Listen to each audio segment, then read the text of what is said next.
So, in the meantime, I guess it's time to introduce the players. Down south is Vortix playing as the French, in blue. Up north is DauT playing as the Red Abbasids. And of course, because this set started a couple of minutes ago, we're still catching up. I'm caught up myself, Yep, so I'm good to we're go as all well. good. Yep, 2 minutes in. So you didn't miss anything too important. We got past the boring part, folks. We knew this was going to work. Everyone likes gold. DauT likes berries. The French like knights, but we're not that quick. We're only 2 minutes in. Give it a few minutes, folks. We'll be there quickly. But now this should be an interesting one because, well, we earlier today saw Delhi versus England, a matchup that used to be quite one-sided on these open maps. And I feel like this is another one of those type of matchups that's very deceitful. Like, traditionally, if you talk historically when the game first came out, you'd probably just say France has this. I mean, definitely back then when knights were even more powerful. But this time around, with the boost to the early eco for the Abbasids, and the power of the spearmen, not to mention the potential for Camelanese in compositions, as we just recently saw in a series we just watched, I have to say that I wouldn't just write Abbasids off, even on open maps like this anymore, against cavalry-based civs.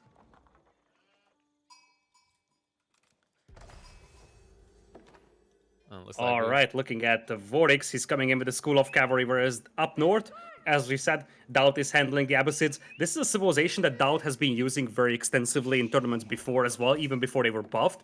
And usually it ended up being in quite utter failures. So I'm curious to see how he's going to change up his approach, because really, DauT was really the guy that just went on so resiliently to that Abbasid pick on open maps, and oftentimes it failed. Curious to see that after the buff, with a bit of a change in strategy potentially, how he's going to be able to utilize that. I recall casting many, especially High View. He seemed to be obsessed at one stage with High View as the Abbasid map, and every time was proved wrong, as he would just pin himself in a corner and not be able to do anything. But yeah, this is a new dawning of Abbasids. Like, their eco timing is so much quicker, their tech up timings are so much quicker. It's a more present civ. Like, you know, I think back to your 3v3 tournament. Like, Abbasids, I talked to them as the cannon fodder for a long time, right? Because everything was too slow, they just built crap units and they filled the gap in the team comp like that. But that strategy doesn't work very well in 1v1s. 1v1s really require that kind of emphatic unit that's going to end the game, and spearmen massing, you know, with a few archers wouldn't really do that for the Abbasids. Despite the fact they could build rams early, it wasn't good enough. But all of a sudden, we're talking about a civ that techs up maybe 2 minutes quicker at least, gets access to the creeping siege, as I like to refer to it, where you're able to build up the mangonels in the field, and all of a sudden you have a much more lethal dynasty coming out of the Middle East. Absolutely. And as I said, the big thing here is that the age up was also made shorter, and this is something that's very underappreciated. One of the problems that the Abbasids had is that it takes so much time for them to get to feudal age that many civilizations that can just rush a feudal, like the French, for example, will just have powerful military units on the battlefield by the time you get to feudal. And by reducing that age up timing, it's a little easier for DauT to just catch up and make sure that he also has some relevant units on the battlefield by the time the enemies arrive. It kind of painted the picture perfectly when we saw DauT tech up ahead of Vortix, who's playing on the French, right? Like that kind of really kind of nailed it home for people, like how powerful this is. Also, just if you wanted to know how good the berry bush gather rate is, just have a look at the fact that DauT has already depleted 2 of these berry bushes. So quick. And those berry bushes gather 500 food as well, so it's not just 250 by default. The Abbasids also get those little fences around them, making them have 500 food on them. So that is already 1,000 food gathered, and some other bushes are also already being depleted. It's pretty absurd. I personally don't understand how putting a pretty little fence around a berry bush makes it more bountiful to this degree. But you know, I'm not an expert farmer, so I can't speak to the merits of it. Meanwhile, when we look in the south, though, Vortix, what he did already do is drop the archery range. I think he scouted out, because DauT done this at the foot of his base, he saw the rack straight away, so he understood what he needed. Now, this does mean that France is going to be playing into that El Clasico combo, me get knight, me get archer, pew-pew, and clash of swords. It does inherently put DauT at a disadvantage. The question is whether he'll be able to just cruise through and look for a later timing, or if he actually pivots into those camel archers that we've already seen used once today. That could definitely be an option, because, as you said, the French will guarantee to be rely on the knight play that they have, and they will support that with archers. But the moment you have some camels appearing on the battlefield, not as the primary unit, but as an auxiliary unit, you can have something that reduces the combat efficiency of those knights quite a bit. And that's quite powerful, as we got one knight moving in to try and get a villager kill. That is going to be a sword swung and a villager going down. And I don't think he got, no, he didn't get the charge out, so he's still got the lance to work with. He could cycle in for another one, but the Spearman would deter him for the moment. You can just see how powerful Spears are these days. Just so much damage already done to one Raw Knight. But he's going to sneak it. And DauT's not looking. Oh, he goes in. One hit. Two should run out the other side, and this time won't take any damage from the Spears. This is getting frustrating. So remember that the French do build these villages slightly quicker. So this is already escalating. It's already a 4-villager lead due to the combination of those snipes and the fact that Vortix is building villages just that little bit quicker. At this stage in the game, 17 seconds for every villager to produce.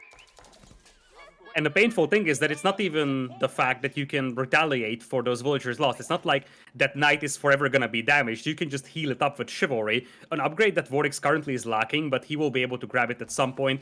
Looks like DauT is moving out with his forces now, though. And with the Abbasids being able to build siege weapons right at the beginning without the upgrade, this could give a nice power spike for DauT to potentially push the base of Vortix, but he needs to be 100% sure that he's got the numbers to do it, because Rams are a nice thing, but if you can't protect them, they're useless. Yeah, and you don't want to trickle in troops. Whenever we see these cavalry-infantry matchups, if you don't have a bulk of infantry big enough to just take a fight outright on their own, and you're waiting around for reinforcements to arrive, the strategy we've seen a lot of these cavalry-based civs employ is to just snipe out the reinforcements, pick them off one by one, even if it's spearmen. If you have 4 knights riding into 1 spearman, I don't know if you guys are great mathematicians, but me, being an astute mathematician of managing to do an 8-year-old's homework, can tell you that 1 spear doesn't do very well against 4 horses, even if they line up. That is indeed the case. Now we got some archer support as well for Vortix, and the army value is much larger here for Vortix, looking to take a fight in the middle. Yeah, Archers trying to poke and prod. Archers are going to be revealed, though. Movement in by the Knights there. Vortix cleans up a few, backs away. Archers still being picked off, as DauT has to prioritize these Archers from the French player. The important part is that he gets these Knights away after picking off a decent chunk of the Archer battalion from DauT, though. Will fully retreat. And of course, these are all lightly armored units. So the difference, this is the other stupid part, right, about like the knight spam in the early game that has always been an issue, is if you lost that fight there, Vortix dives your base and kills off villagers. You win this fight, unless you're going to sit here and build battering rams, you can't do anything off the back of it to like easily punish into Vortix base. And Vortix's gold mine is quite open over here, so the moment you can push him off from that gold, Vortix could be in trouble, but that's the reason why he's charging him once again, and this time around he's got the archers to take out down those spears. Now the knight's jumping on all those archers. Yeah, but he backed off, he revealed his archers. So this trade is now going to be good for Vortix. He gets around the back to make sure there's no retreat. DauT, now completely invested, is going to sink his entire army. And I don't feel like he got a good trade in the end. It started off well with that mid-fight, but now the return fight working out in favor of Vortix as he keeps 6 knights up and 5 archers to back them up. I don't think he lost a single knight over here, and that is just an absolute heartbreaker for DauT. His army has the lack of mobility here, and that is something that's haunting him quite badly. He wasn't able to reinforce that army in time, and after losing the spearman, it was just an absolute massacre. DauT now adding a stable, but from this point on, he's on the back foot. There's already a 4 villagers lead, as you said, for Vortix. And behind this one, Vortix can just heal up those knights as he's grabbing Chivalry. And this isn't a secondary TC play out of DauT as well. So he's continuing to fall behind on the eco side. It's now a 5 villager lead for Vortix, and it's not going to change anytime soon because DauT, now that he's actually invested in a third military building, he can't afford to go back to expand his economy. He's going to be forced and pressured to replace his army at double the rate, and he might lose them doubly fast if he's not careful with the positioning of these units. And behind this one, Vortix is able to expand as well. So the moment that he is the one being the aggressor, he is able to move out for all the hunts on the left side.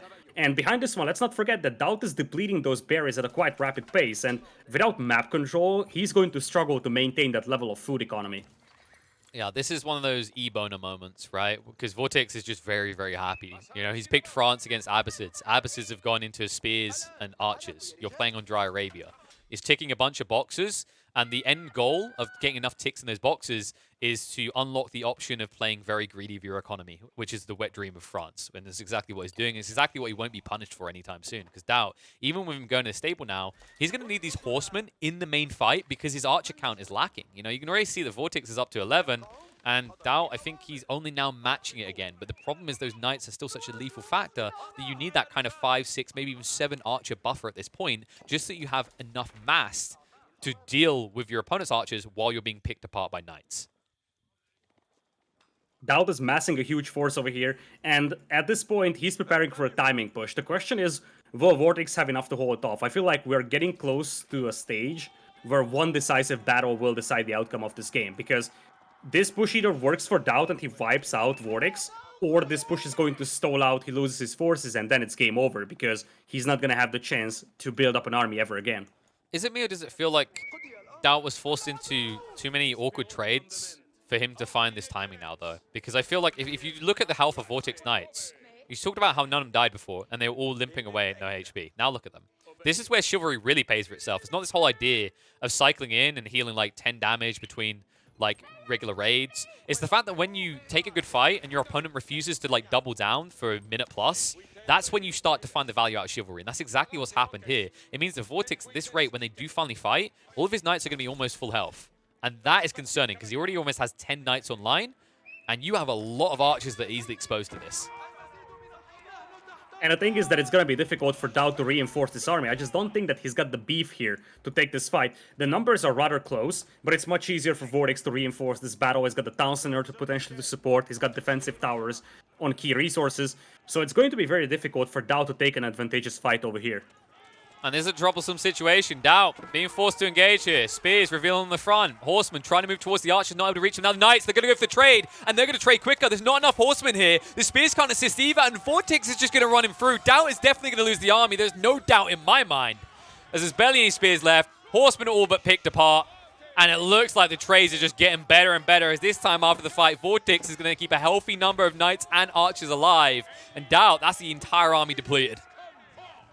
That's the entire army gone indeed. And Vortix didn't even care about those archers being harassed by the horsemen at this point, because while the horsemen are powerful against archers, when you also got knights in the party and when just the quality of the army is so much greater for Vortix, there is no way that those horsemen will become influential. And as I said, DauT is going to try to rebuild this army, but it's going to be difficult from this point on, because if you look at Vortix, he's ready to go into Castle Age, and he still is yet to lose a knight, I do believe. Maybe he have lost 1 or 2 in that battle, but he lost... I honestly didn't see it. I think it's 2 or 3 in the end, because he was up to about 10. He's down to 7 again. But yeah, it just doesn't matter. It's irrelevant in comparison to what DauT is losing these fights. And the impressive part is you have to keep in mind, he's taking these fights so favorably with the knights, and they're not even charging. Right? They ran in and they were too close to get the charge out, which means they're not even getting the bonus damage. This isn't even Vortix at maximum DPS, and yet he's still taking decisive fights. And DauT, it might not look like it to someone watching from afar who just tuned in. He really is on the ropes right now. I think if you make one more mistake in a fight like that, you're dead, because this time will be in your base. You can see the Vortix is starting to take that mid ground, and because it's knights that are making up a decent chunk of his composition, off the back of taking a win and fight, he will gain a lot of ground and a lot of access to raid you. And what we said about DauT's composition is it doesn't offer the same. These are lightly armored units. The only way he's ever getting in afterwards is battering rams, and those are very pricey for your economy at this stage in the game as the Abbasids when you're playing on 1TC. And Vortix just has a very, very safe economy. You see that there's defensive tower on that hunt. He's just playing this one super safe. So it's very, very difficult for DauT to find an angle to attack and find an angle where he can potentially do some damage to compensate for this. God. So despite the fact that DauT, I think, only lost 1 or 2 villagers, because he isn't able to kill anything from the French, there's already a 10 villagers lead for the French player, thanks to that faster villager production. Guildhall is in for Vortix. And for DauT, he is still just light years away from Castle Age. He's gonna get a ram going. He's gonna try to make a Castle Age push happen, a Feudal Age push happen here with rams. But now, with Castle Age in for Vortix, he can go for Mangonels, or he can go for Men-at-Arms, which would counter everything that DauT has. You know what? I gotta say, this ram rush timing is actually very good, Lidakor, if you just squint your eyes hard enough that the clock looks like it says 5 minutes 25. Oh, wait, no, I've unsquinted my eyes. It's 15 now. Not so good on the battering ram timing now. That's a little bit more troublesome. And I don't think one batter ram is going to do the business this time around either. And it's buying enough time. Look, the upgrades are going to come through soon. Like, how long are we out? Yep. 40 seconds, and then the archers are juiced up. And then these spearmen, well, if they didn't look naked now, they're going to feel more naked. And the archers have a very nice position to hold behind that tower. Veteran archer upgrade not in just yet, but the knights do have the veterancy upgrade. Tower is under attack by that ram, but as the spearmen are getting picked off, the knights will have a window to jump on those archers. All the villagers get away from that tower. So really, DauT is going to take down 1 tower for the entire army that he has committed to this. But, in fairness, that outpost looks like it was made of... No, wait, no. It looks like it's made of the same amount of wood, but it costs a third of the cost. Right, yeah, this is looking pretty bad for DauT right now. And I think it's about to get worse. The army is almost depleted. It's been picked apart by the archers. The archers are now vetted up, and that means they are going to poke you pretty damn hard, and you can't easily retreat. I don't know how they fire like this. I know, people asking questions. It looks like they surf as they fire their arrows. But you know what? The only thing that's happening surf-wise is Vortix surfing towards a victory. As DauT going to be forced to take this fight, and it will not end well for him. He hasn't got Horseman to counter out the archers. His archer count is not favorable. The Knights can easily just juke and jive and bait the spears into bad engagements. And DauT, after he loses the army and loses the ram, you have to question where he goes from here, and the answer might just be game number 2. And it's likely going to be game number 2 at this point, because all of those units are getting absolutely slaughtered. The KD is just massively in the favor of Vortix, and DauT taps out, and with that, Vortix takes a very dominant win over here. DauT tried the Abbasid play, but once again, you just get the feel that the Abbasids are such an underwhelming civilization in these open map scenarios, unless you have something special up your sleeve. And really, the French don't need to do anything special here other than making sure they don't die to that infantry flood.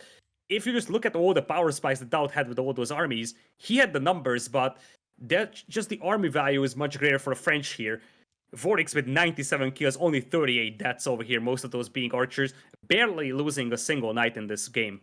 Yeah, it's kind of interesting to think about, because I think one of the big things to look at in this game is what DauT should have been doing versus what he was doing and why, right? So a lot of people are probably sitting here, they've got, you know how it is, like the 10,000 elo rating, like armchair critics, they're fantastic sometimes. They'll sip their tea, they've got the monocle on, they're going, well, DauT should have just sniped out the pocket ecos of Vortix the way he was being greedy. And I agree, that is a pretty good play against France's greed. However, you're on an open map, and you're playing with a static force, and if at any stage Vortix sees you go for his pocket ecos, he might just go straight for your base. And then it's a better trade, because you know he's going to die with those knights. And I think that's the troublesome part about this. The fact that he chose Abbasids and it was against France on an open field map put him at an inherent disadvantage. I think from that point on, DauT's choice to try and play hard into this early game aggression with no like clear foresight in what the next step was felt to me like a misstep. I think he could have easily protected himself early on and looked for a secondary TC, being greedy himself. Yes, you are up against high pressure from France, but it feels like you're jack of all trading your Civ and not playing towards its strengths, while Vortix is just playing cut and dry, like simple France that we've known for 2 months now. And it's all too simple for him to pick you apart. I think that's the highlightable difference. DauT just seems to really be... He's not finding his groove, you know what I mean? Like you mentioned it. When we see him play Abbasids, it's not looked impressive. And this is definitely this is starting to feel like the meta where Abbasids can be impressive. And I don't know if it's because he's still playing kind of a more old style of Abbasids, or if it's like the build-up of bad losses, right? Because I think that's something to kind of highlight is it can be very easy when you get your ass whooped in a certain way, like 100 times, to just think X doesn't work, Y works, right? But obviously, that's not the way that the games work. As patches are released and new things are added and things change, things that previously failed, like tripped you up in your face, might be remarkable, as we saw with camels earlier today, right? In previous patches, that wouldn't have been the case. So you have to revisit and re-risk on these situations. I think it can be a big negative factor if you've already got a lot of experience with a Civ, because you need to look at it with fresh eyes when you come into big changes in the way that it functions. I 100% agree with that. The thing is that Abbasids is a civilization that can work against French, but it's a pretty difficult thing to pull off. We talked about this. I think many people still underappreciate the effect of the camel aura that would debuff those knights. But even if you have that, it's a little difficult to play this matchup, because especially early on, you have to keep those camels alive. So you really need to make sure that every single move you make is perfect. Because if you make one mistake, you lose that camel, you once again don't have the debuff and you're going to struggle. And the beautiful thing about the French is that this is just such an easy civilization to play. I've spoken to Mista some time ago, and he said something very clever about French.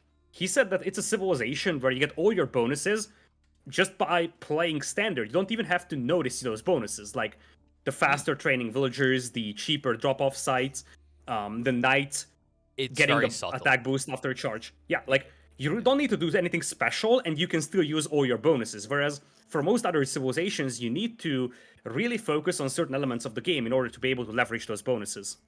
Yeah, I think that's kind of the crazy part that people always thought about France since its inception, like since game release, right? Is like, you kind of look at how this Civ came out, and you're like, what? Why? What? Like, it's got this, and you can actually, like, if you think from a development standpoint, you can understand how a lot of this came to bear.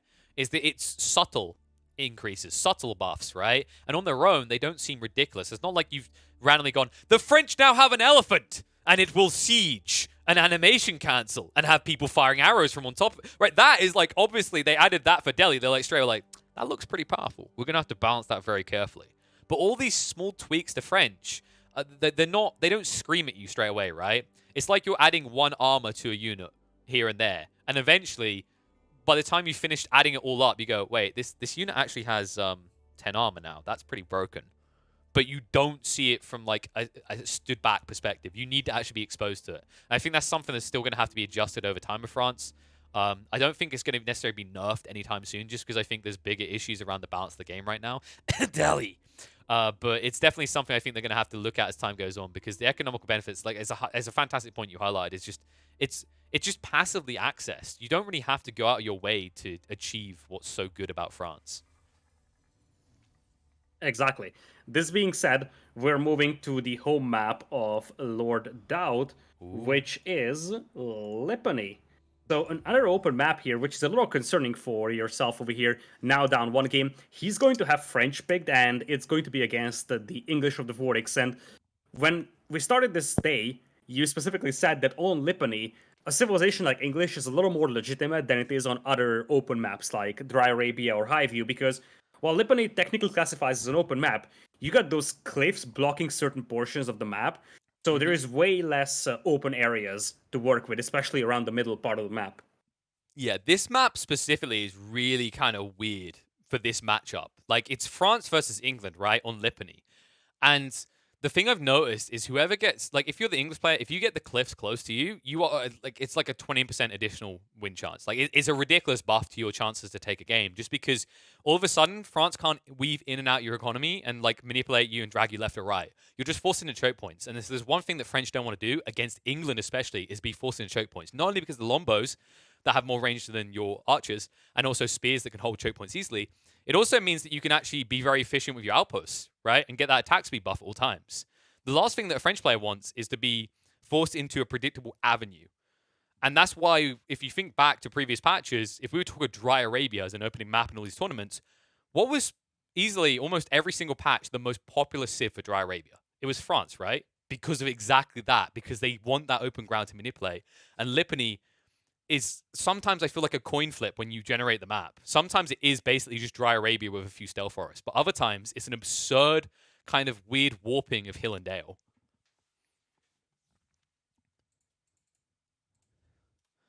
We have only 1 minute left until game number 2. So who do you think is going to take this one? DauT has the French now in his hands, but we've seen Vortix play with a little more confidence.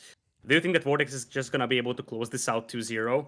I think Vortix is a very powerful England player. I think on previous patches, he's looked very phenomenal in this Civ. It's a very much a sleeper pick for him as well. I think until recently, a lot of people didn't clock just how good he was at playing England, because a lot more people were focused on what Vortix would do with the Mongols or what Vortix would do with the Chinese, especially when you talk about these qualifiers, these tournaments where you're talking about these best of threes.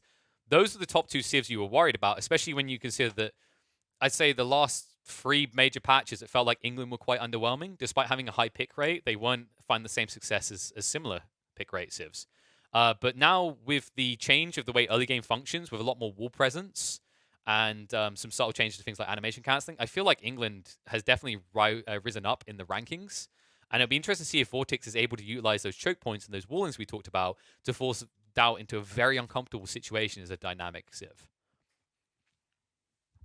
Oh, look at that. My rambling lined up perfectly. We were in game. Game number 2 between Vortix and DauT. Now, of course, Vortix did take that first game pretty swiftly with the French, but this time he's going to get a sense of irony as he's going to have to face up against them himself as a static civ. Although I would say a stronger static civ in the early game compared to the Abbasids as he is playing England. Looking at the map, though, this is one of those more open generations of Lipany. We have a limited amount of cliffs, all of them on the north, and if you look at the map, it really just feels like it is just much more open than what you would normally see for Lipany. The only good thing here for DauT is that his base looks absolutely spectacular from the perspective of wallability. The 2 forests up front make it very easy to wall off the front side. On the left side, same thing. And against the longbows, just a couple of walls could be immensely helpful because the longbows themselves struggle breaking through that. And that's basically where you want to get with the French here. You want to make sure that your opponent is bumping into walls when he's attacking you, so he can use your mobility to just try and raid. Because This is usually what this matchup comes down to. Can the French player use the mobility to outrun the opponent and just raid, as compared to having forced to be the defendant against a longbow spearman push? Yeah, so the way like to look at this from Vortix perspective is this is kind of like the worst case scenario, really. So you know when you're like editing things in Photoshop or other things, you have like layers type stuff. This is one of those situations where you want to just be able to select all 4 of these forest bunches you see that are near Vortix's base, and then drag them to the right. And then you're smiling. Then you're very happy. Maybe rotate a bit as well, but you basically want these choke points. This is what I was looking for. Basically, if you flip these 2 starting location, I'd increase Vortix's chance of winning this by like 20% off the back of that, because he can just wall himself in. Now he's very exposed, and this is a perfect situation for DauT, because like you said, it's not only easy for him to wall up, but why would you wall up as France? Well, because against England, if they do somehow have you on the back foot, their biggest weakness is that they move like old men with Zimmer frames. They are not fast. So if you look right next to DauT's base, he's got this tiny little opening. If he puts a tiny wall there, your Lombo have to run so far to get from one side of the base to the other that it's going to give so much time for DauT to feel comfortable, and you won't be able to keep that high pressure that you need to if you want to Lombo rush as England.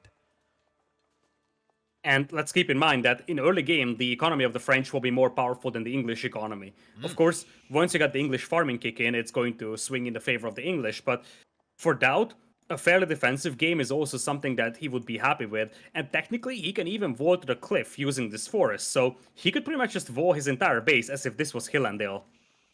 Yeah, I'd actually like to see like a kind of staging point for Vortix on this hill to the north, right, where the sacred site is. That's actually a nice kind of choke point for you to establish like a point to push in from. Maybe try to aggressively wall yourself to box your opponent in, dictate the flow. Because I think that's actually one way you can still manipulate the base of your opponent to your advantage. The problem with England is that it's become so min-max. It's become so kind of like narrow vision that I don't see many players bringing up more than 1 villager for the purpose of dropping an outpost early on, right? So the whole argument of begging them essentially to run up with 2 or 3 villages and wall their opponents in just doesn't seem feasible, especially considering how expensive England's early game economy is for wood. So I feel like Vortix is very much in a predictable motion for the first 20 minutes. And if he can survive the onslaught of DauT, we maybe have an interesting game, because it has to be said that if we look at the statistics in high-level games, England, I believe, is I'm going to use an American word that I don't know why it exists, the winningest Civ in hyper late game situations. Absolutely. Like, in hyper late game situations, that farming power is just so powerful, not only in terms of food eco, but also the gold eco. Really, it's one of the most population efficient economies, as we got Vortix with a bit of a harassment over here by the scout. Not a ton of damage done, but even just forcing one villager back to the town center, having to pull another one to get to the gold mine, is a bit of an efficiency decrease here for DauT. And in such tournaments, you grab every single bit of an advantage that you can have, as we do have that scout continuing to just harass those villagers as much as possible. Yeah, and the thing is, like, he can do it for free. Like, usually the argument is, I'm doing this, so I'm actually not getting scout vision. It was actually, like, with the new pro scouts, it's one of the big weaknesses of pro scouts, right? Is like, it takes double the time to gather carcasses, which means you're playing blind a lot. In this situation, you don't care about playing blind at this stage of the game, because everything that DauT wants to do is very predictable. France doesn't have this weird curveball in this opener against England. They're going to just try to get up into the feudal. They're going to try to push out a few knights. There's not going to be any cheesy plays off the back of outpost rushing or anything. So these scouts aren't really losing value by just sitting here in the gold vein, not giving you vision of what's happening elsewhere. Tech up's more or less mirrored. There's going to be an archer range being dropped straight away by DauT. We won't see any of those barrack shenanigans, of course, because you know that your English opponent is just going to be playing hard into ranged longbowmen. So it really should just be archers and then the knights. Archers, of course, wonderful against longbos, because remember, if you ever force the longbos to run away, they move very slow. And the archers are quick enough to chase down and do their weird surfing animations. They fire away at you like a Marvel hero. Especially when you have knights supporting them. In general, that extra mobility for DauT could be very helpful. Now for Vortix, he's going to spot the archer range, and in general, he's got a very good scouting of DauT's base. So he's aware of the location of the gold mine, he's aware of the location of that archer range, and as things stand, he's just going for spears and archers, as you would expect. But as we've discussed this multiple times with the English, you gotta be very considerate of how you move out with your forces, because one bad fight and you are done. Yeah, this is why I was talking about that dream scenario being that he was in the south here, because he could have easily walled himself in a bit and then went very aggressive with his force. He could have went wide. In this situation, I feel like if Vortix ever goes wide on the flanks or is forced to go wide because of walling, he's going to leave himself in a very exposed situation where DauT can just run past and go straight towards his base. It's the nightmare situation for England. It's the exact same thing that made DauT lose game 1 on that open map. It's just, if you're ever forced to go on the flanks and you need to go on the flanks, your opponent has a clear goal way to win the game, straight down the center with French cavalry. Vortix is doing an excellent job scouting over here, and with those scouts, he's able to keep track of those knights, and that's just immensely valuable. That extra vision that he's obtaining is just absolutely wonderful, because this way, he's able to intercept those knights potentially right in the middle. Yeah, and we're seeing that here. This stealth forest is very long and very exploitable. The problem is it is knights, so your longbows can't do too much, but it also is leading you in towards your opponent under the guise of secrecy, right? So it's very hard for DauT. You see with this scout, he's trying to keep eyeballs on what Vortix has in here, but he can never really hang around because these scouts are going to be too close and easy for the longbows to snipe out. This, in some ways, has benefited Vortix. I still think he would have preferred to be on the south side, but this kind of variable detail of how fat the forest is in the center is definitely working to his advantage and will allow him to sneak in this outpost right next to DauT's base. And that's going to be a great staging ground to assault DauT's base right now. DauT is looking to find an angle with those knights, but so far he's been unsuccessful. And Vortix is aware of those knights around his base, so he's going to keep a couple of spearmen behind. The bigger problem for DauT right now is that he only has one knight over here, so those couple of longbows can open up on the Veils, and that's first casualty of the game here for DauT. Yep, first blood drawn. DauT will be the one losing one. And he can't find any way in. One detail I'm looking to see pros improve on as the months go on is like min-maxing the exposed volume of the eco and the tree lines, right? So some of the Vortix could do here is he could just be actually like Q-clicking all these central trees so that he never exposes his flanks. If he does that, it makes it almost impossible for DauT to ever sneak in these knights, and it means that he's just going to be losing forces back in his base while never actually finding that trade over in in Vortix's economy, and Vortix will barely have to invest anything to defend it. And DauT is struggling to access wood over here, which is going to make it much more difficult to make archers. And if you don't have enough archers on the battlefield, you will just struggle against those spears so much. DauT is going to lose the scout in the middle, which is just an absolute pain, because now he's got no idea what's coming his way. And they're more annoying to replace, right? It's 70 food these days. It's not necessarily that cheap at this stage of the game. And it feels like vision is so critically important, especially around this Lipany stealth forest we talked about. And the problem is you're so far behind the Vortix in the vision game because he did get the outpost down. Also gives him a nice soft reset point. If he ever gets pressured hard, if you force an all-in from DauT, the beautiful thing about the outpost crawl of England is it's not as much about denying the resources like Mongols do. It's actually more about somewhere safe to deposit your very expensive longbowmen in the early phase of the game if you get overwhelmed. Knights right in. Not a great trade. And instead the longbows will pick apart several of the archers. The range on them just insane. Need to be careful. This scout's going to give vision on your villagers again, and you might lose 2 or 3 of them. That is, Vortix moves in. Oh my god, that's going to be a lot of villagers lost. Doesn't quite get the third one, but still. Just diminishing that lead, the French build up. Vortix now 2 ahead of DauT. At 9 minutes in is England versus France. He's doing a great job over here. DauT is trying to intercept reinforcements, and he will be able to take down a couple of longbows, but that scary English mass of longbows and spears is just increasing. And without safe access to wood here for DauT, it's going to be difficult to add archers and deal with those spears. He's forced to take a stealth forest on the right side, and that just tells you the desperation on here for DauT. Now, this is a 40 minutes later strategy. He's like, damn it, right now Vortix has beat me because of those stealth forests. We will deforest them piece by piece. We'll see if it pays off, because right now it feels like Vortix, he's got a strong arm position. He doesn't have to worry about going wide in these flanks anymore because DauT doesn't have any play. Instead, he's being pinned into a corner, and that's why he moves. He's already established the outpost network in the center. He's got scouts eyeball in the south. Vortix knows he has to take a risk with where he goes next, but it's so easy of a choice to make. DauT trying to get access to those longbows. Longbows picking apart the archers. Enough spearmen left standing to deal with the Royal Knights, and it looks like DauT is quickly going to lose his army. There's just too many Englishmen invading the French lands. Historically accurate. In this situation, it'll be the beginning of the 100-Year Wars. It looks like England is going to take the win. What a game over here. Just absolute dominance from Vortix, really. Because, once again, DauT just didn't have the numbers, and this is really what England comes down to. Do you have a big enough bowl of longbows and spearmen to take this fight or not? If you lose that fight, you're done. But if you win it, you also win the game as well. And that's exactly what happened here for Vortix. He had a big enough force to deal with DauT's army, and from this point on, DauT has nothing to fight back with against that. He would lose his gold mine, he would lose access to the food. And it all originates from the fact that that wood line was denied so effectively. So it was really difficult for DauT to add archers. If he just had 3-4 more archers there, he probably could have gotten the spearmen before they killed the knights. Yeah, I think the important thing to highlight with Lipany is you get two types of generation of Lipany. You get the choke point orientation that we talked about, which is really fantastic for static civs. And the other one we got treated to here, and it's almost always one or the other, is the stealth forest element, which means that vision becomes of absolute paramount. And one thing that Vortix done fantastically here, not only maintaining his own vision, but denying his opponents, made this almost impossible for DauT to play from the get-go.